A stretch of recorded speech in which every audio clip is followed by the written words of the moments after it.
that's a true passive investment. It can run without you. And even though we may have started as solopreneurs, the goal should be, like Michael Gerber from the E-Myth says, you should build a business that A, could run without you, and B, could be sold even if you never want to sell it, because it'll make your life a heck of a lot easier if you build it that way or fix it to be that way.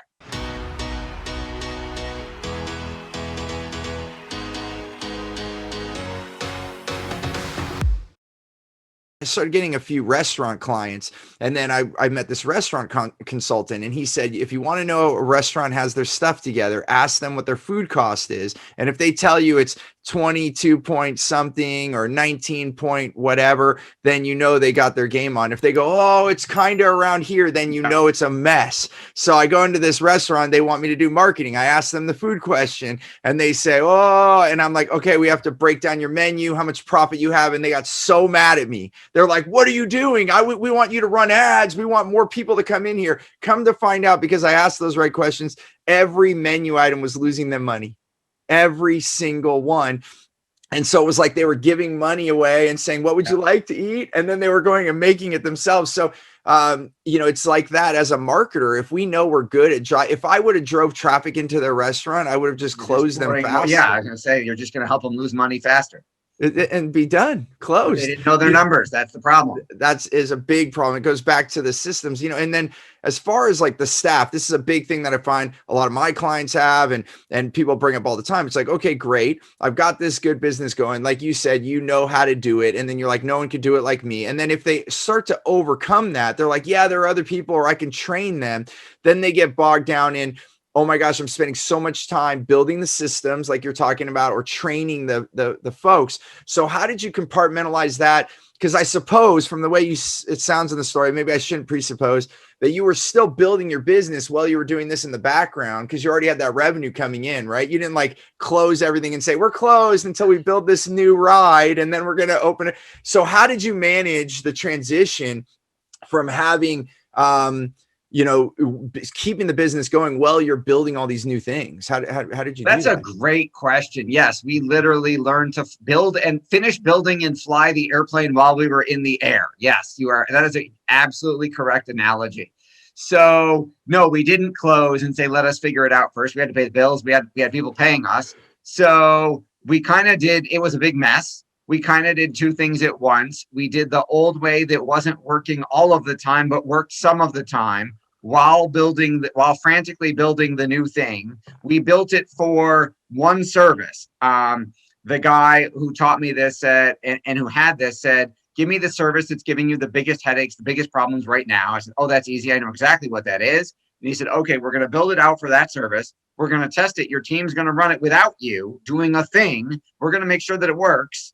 And then you can start building it out for every other service that you offer. And now I get a message from him once a week, like, hey, I see you're in the software building another system. That's awesome. Like, now we got like 77 different things. And he's like, you know what? You could possibly eliminate some of those that you're not using anymore because you don't offer that service from 5 years ago, or 10 years ago, MySpace doesn't exist anymore. You might want to get rid of that one. Yeah. Yeah, that's why. So then, do you think, if you look back, was that like your last big growing? I mean, there's always little bits of pains here and there, and you're changing, and and obviously a lot of people know about change this year, but would you say that's like your biggest, most significant migration that you've had in the history of your company now, was like doing that first step of taking that first product while you're still running and having all the hiccups? Would that be true to say, or? Yeah, that's probably the biggest trend. I think one of the biggest transitions, getting yourself as the owner, CEO, or founder out of the way and building a system that can run without you. Because before that, I had a job, a highly paying job, but I had a job. Yep. And it was a stressful, high performance, high produced job. Now, theoretically, one of the analogies is, if your business were a stock, would you buy it? Yeah, which is a hard question to look at yourself as a business owner going, the only money we're making is the money that's going to me as my salary. We're not making anything above that. So an outside investor would say, why would I put money in something that doesn't have much to take out? I have no return. And then you go, oh my God, what do I have to do to fix this? So I think the first step is getting yourself out of the way and getting systems that can run without you. Because theoretically, you never see, if you ever went pre-COVID, let's say, to a McDonald's or a Burger King or a Wendy's, and you walk in and you say, can I talk to the owner? They're never there. Right. They don't ever go in. They have a managers, day manager, night manager who runs the place, a bunch of teenagers who work there. They never set foot in the place except maybe to pick up checks or Right. sign bills, Right. right? That's a true passive investment. It can run without you. And even though we may have started as solopreneurs, the goal should be, like Michael Gerber from the EMIS says, you should Yep. build a business that A, could run without you, and B, could be sold even if you never want to sell it, because it'll make your life a heck of a lot easier if you build it that way or fix it to be that way.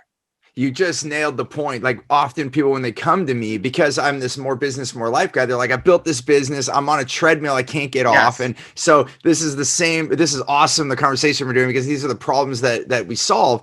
And the one thing I always tell people, they're like, well, I'd like to maybe sell the business at some point, or do I sell? They're questioning the whole thing. And I'm like, well, the first thing you have to do is build the systems, because if you are in the business, even if it is cash flowing, let's say it's making more than what, you were giving the analogy that it's just making enough to pay you. But what if it was making more, but you're still in it? Like you're still a cog. So if they take that gear or whatever you are, that part of the system is you, and you take that out, the whole system breaks. No one wants to buy that, because then they need to keep you, and then why would you sell? You're still in it. So the number one thing I always tell people to do, build a business that would make so much cash flow, and you don't have to be there, that you would only sell it if you wanted that money to transfer it to some other business or to some real estate, or you just, that would be the only reason. Otherwise you would keep it because every month it's giving you cash.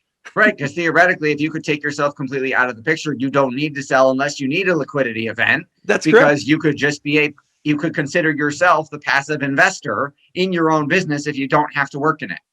That's exactly true. So I love this big picture, and you took, and you bit the bullet, right? Because it really, it takes, setting up that first system. It's kind of like if anybody has ever remodeled their house, if you can't move out, like move into another house or go to a hotel, you've got like that whole building the plane. You've got to like say, okay, we can't use the kitchen right now. We're going to fix that. Everyone else can use the rest of the house. And that's kind of how you run the company, but you've got to focus on that system. And then once you have that, then you can actually run the business, like you said, without you. Hey there, I want to give you something really big. It's called Clear Path to Customers. It's the way that we get the right language to get the right client. I like to call them your wow clients, so that you can have more results, more revenue, more raving fans, and more referrals. And I want to give this to you absolutely free. And all you have to do is go to stevenapolitano.com to check it out, or you can look at the description here. We'll put the details there. As always, remember, choose gratitude and create freedom.